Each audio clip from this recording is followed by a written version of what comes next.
According to his bio, Dermot Duffy was, quote, born and remains in Coolock, North Dublin. But not tonight, though, because he's actually here. Good trip. Not only is this Dermot's first time to be shortlisted, The Coastal Shelf is actually his first ever short story. Not bad right out of the blocks. In this story, we follow a runner following his customary circuit of local roads when he finds his father slumped on a bench by a seawall near, you're going to have to tell me with the pronunciation again, Dollymount? Dollymount in Dublin. His father says something, a name, that initiates a reverie about the places he passes and the events both past and immediate along the way. This excerpt is in two parts, one at the beginning and one from near the end of the story, and the reader is Adam Diggle.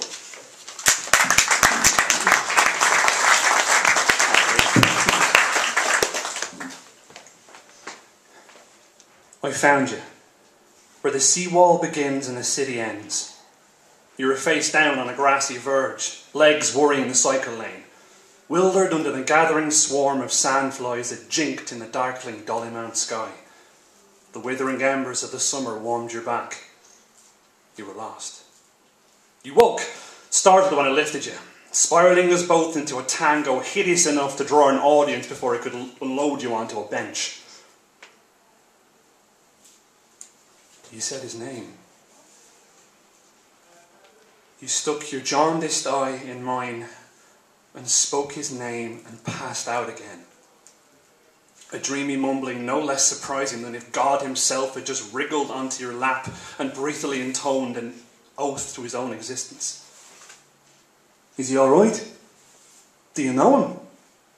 A runner and his cocker spaniel in matching capes had joined us. I stood anaesthetised by the name that your voice had smeared into the air. Bram Stoker fun run, the runner offered, misplacing my confusion. Then I denied you. We three turned to you on the bench, the briny surf of a fathomless sleep on your bottom lip.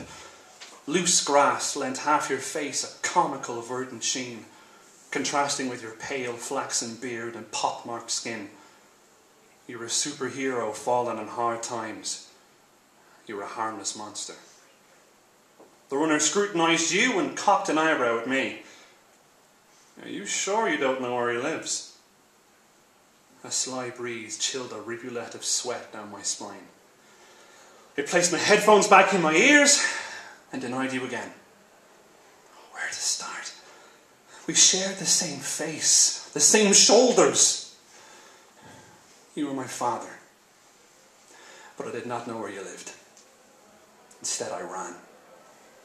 I ran into a colony of costume joggers of varying vampiric degree, flapping toward their finish line of Stoker's birthplace at Merino Crescent. Larkin's Dublin-esque now perverted. No longer the solemn streetwalkers wending gracefully behind the hearse, but the playfully undead tottering breathlessly in search of a few extra years. Unable to find a clear pathway, I stepped inside a bush. You said his name. A name that meant once all love, all beauty. Here we skip forward to the second part. Do you know you said his name today? 27 years passed since I last heard you speak his name. 27 years passed since that day when I too could not say his name, fear strangling the word in my throat just as I could not call out yours.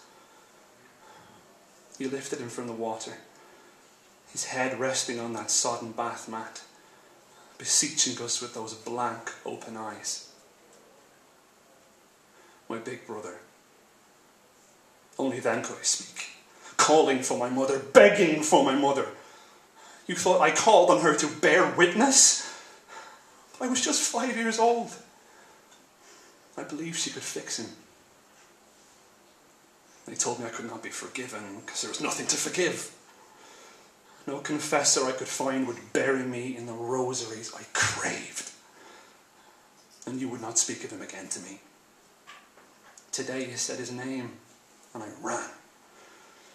Running from you now, I am approaching the red line where pure speed merges with the body's limit. Scalp tingling, the taste of coins in my mouth. I'm a shimmering footfall of a phantom covering the ground like a lake, and yet, on this coastal shelf, this familial corner I am forever standing still. Rustling trees soughing beneath my heritage, leaves pulsing with my blood, the screaming of a solitary seagull. Each dictates the pages of an open book. Bucking on, faster still, perpetual motion, as ethereal and murderous as a shadow, I shift now with a vengeful purpose, to harness enough energy to scorch and set this tarmac alight, turning this whispering foliage, these absurd people, this muttering town to ash, to dust, to fucking Dresden. An atomic reaction forceful enough to thrust me high into the ravening clouds and half a world away. But to where? 2 years ago, precisely half a world away, on the world's edge, in an aimless tropical half-existence, I took to dangling my feet in a Fijian river and soon found 2 schools of miniature silver fish nibbling at each ankle.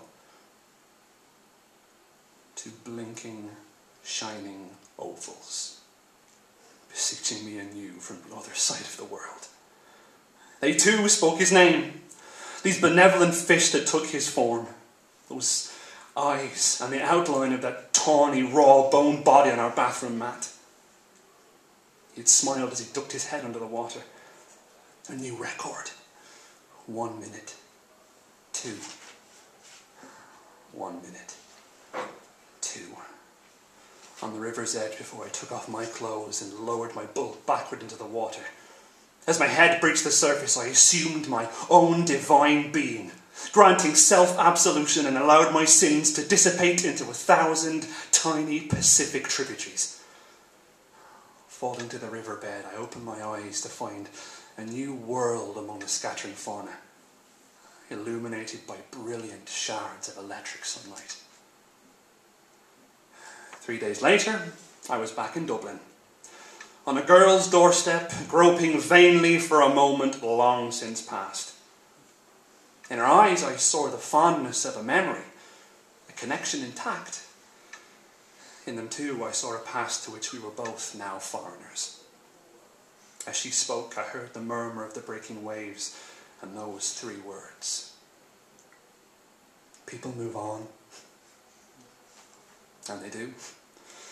They move and they move and they move. They mute their desires, parcel grief, marshal the raptures. They move and they live and they move.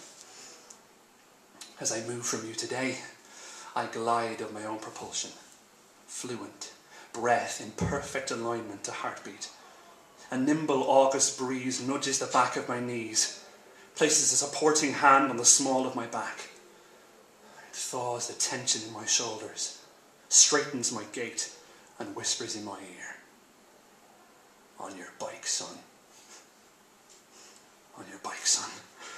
Off the pathway and into the sand, careering off this coastal shelf and toward the water which is everything in which my whole life pours. The salt skimming off the Dublin Bay disentangles the cobwebs in my head, scrapes the detritus from my lungs. 2 minutes. I'm running home.